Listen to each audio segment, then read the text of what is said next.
Mabuhay ang Davao! Mabuhay ang Pilipinas!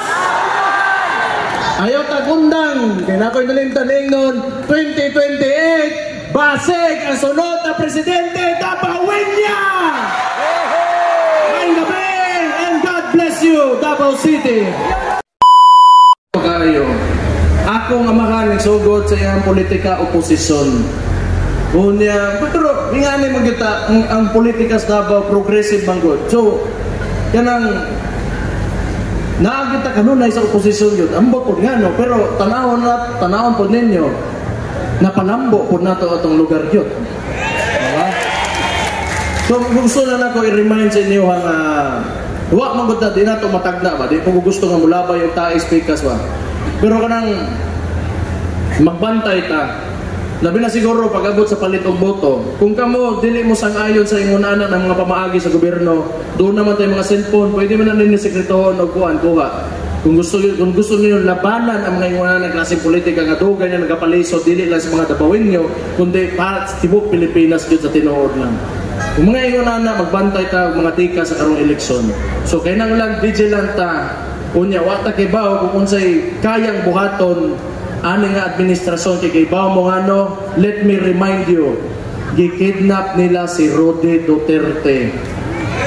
Unya kanang tawhana na pagyod na niaging presidente diri sa atoang dakbayan, wala na gihimo kundi sa unong katuig niya gisakripisyo niya ang kaugalingon o gimahal niya ang Pilipino. Muna magbinantaya kita kanang moabotay nga eleksyon kay wa gyud ta gibaw unsay dagan sa utok kaning administrasyon na og nakita na gyud nato nga dili gyud wa gyud klaro ang ilang mga lihok gyud. So bantay lang ta, binantaya lang ta. Total sa dugay-dugay nga panahon kaning Davao City kita nakahiusa pinaagi sa pagtinabangay. Hantod karon di lang gihapon ta nila matumba bisan pag usa ka administrasyon ang gibit-bit nila. Asa lagi layo na kay tagnaabtan ay grabe atong paningkamot kaniyo ani mga kapitan ani mga nauna na ko mga konsehal nga danagan karon mga incumbent kabawta kay bawtang tanan na naningkamot gyud ta giagi gyud to sa saktong pamaagi unya ning kayod gyud ang kada matag Davaoenyo kada adlaw para makuha nato ning syudad nga unsa ginatungtungan nato karon di nilalin nga butang anaan ta diri tan-aw nako. Di pagyod ta mawa, di pagyod ta matumba, kung asa man tagaron, mas mo sobra pagyod ni. Muhangyo lang ko, langay, gutom na ko. Muhangyo lang ko nga, kaya wala man ako amahan, tuaman sa Hague, Netherlands. Muhangyo ko sa inyo ha, magpapili daw siya, nga mayor, muhangyo daw sa ninyo, kung okay lang ba siya may mahimong mayor ninyo. Ako sultihan, unya pa mo kumuuli, uli mo adto ko dito sa kuan, Netherlands kay nagabantay pa lang ko dire.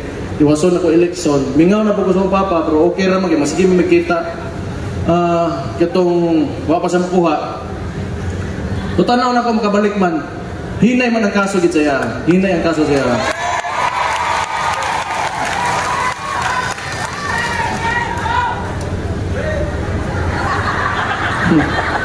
Kira na Kuan kita karon na kita diri manukol kita. Importante kay manukol. Wala di man ni dautan. Baligon ako, wala tay sa nila. Wa gitay sa nila.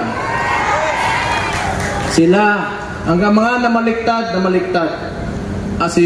Ang presidente, gibinuangan nato ang vice presidente, nga gitabangan nato. Wa tay sa nila. So karon sugad-sugad na agi na to saktong pamaagi nga makuha na to itong mga gusto ani atong kaning kalibutan ni sa tusod. Iagi lang gyapon na to saktong pamaagi karong Mayo 12 pilia ang mga tao nga tan-aw ninyo nasa inyong kasing-kasing nga makapalambo sa inyong lugar. Na may ayuda, tama day karon ayunom ko. Kanang ayuda. Wa agid ninyo tanan, importante nga mahurot gyud ninyo. Diba mo ngano? Para tungagan pa nila, managan pagkitang samot. Dili man na nato ikaulo kung mo nga no, mo may ginahatag nila. Maong panggobyerno ra ang ilang mahatag sa tuwa, dili mga tulay flyover o mga dalan, wala na karon kay tanan gibutang nila sa ayuda. Kay tan-aw nila mga Pilipino makwarta pero nagkamali sila diha. Kay sukad nakalingkod si Roddy Duterte pagka presidente, namatgo na ang mga Pilipino. Bitsi. Dahil lang baligya sa kaugalingon kadali, be. Pagkita ito mga achievement na nako, para may bawa lang ang mga tao. Okay. Noon, kung katanaw mo State of the City address, na storya ko manitanan sa itong mga kapitan, kay bawa naman na pero for the sake of kaning election, na ako'y giandam para makita lang ninyo nga mao na mga nahitabo sa tuwang gobyerno. Pero kana, datos-datos man na. Pero kabalo mo, unsay gusto na ko ingnon sa inyo, ha? Gusto na ko ingnon nga atuan ni dili ni ako. So, ako magpasalamat lang ko sa tanang suporta ninyo. Siyempre, importante kaayo ang nagapakusog sa kuwa permente sa tanang politiko man siguro ang salig yun sa tao. Mo na makapabangon sa mga sa kama, musod o trabaho o buhaton o sa mga kinahanglan buhaton. Thank you kaayo Davao City sa inyong way undang na suporta sa kuwa o sa kong pamilya. Salamat po.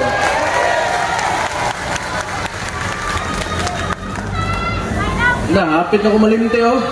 Juan, kani, timanan ninyo.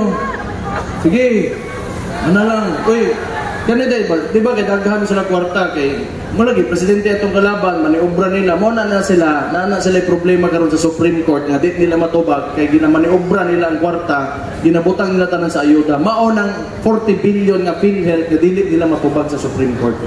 Actually, for your information lang. Pero kani, aron maundang na ni batanan para makapadayon ta. Kay noon, ug tan-awon ninyo si Roddy Duterte, pag naog niya nga pagka-presidente, niagi sa pandemya, grabing kalisod, niagi gira.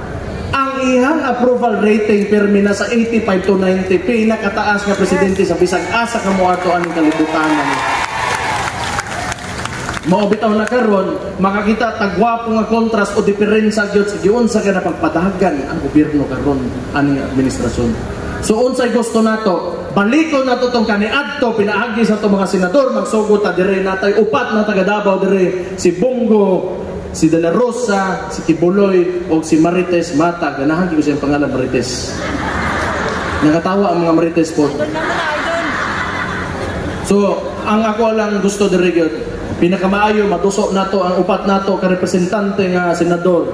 Labi na kay ngano taga Davao ta ang mga taga Davao ang contribution nato sa national income dako kaayo. Kita yata ang pinakadako gawas sa NCR. So timan-in ninyo kay nang well represented ta diha sa Senate. So naatay PDP laban mohangyo ko sa inyo ha. Atong pilion ang PDP laban pagka senador nato karon moabutay nga eleksyon Mayo 12. Gusto kayo pagpak! Ano ba? Luya na, gutom na. Walang, hapit agad kumuhuman. Sumoy, sunod ani. Sige ako nalimtan. Si Umar na po, mo naman.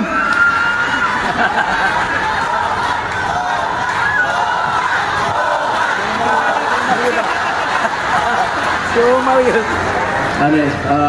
Okay naman siguro.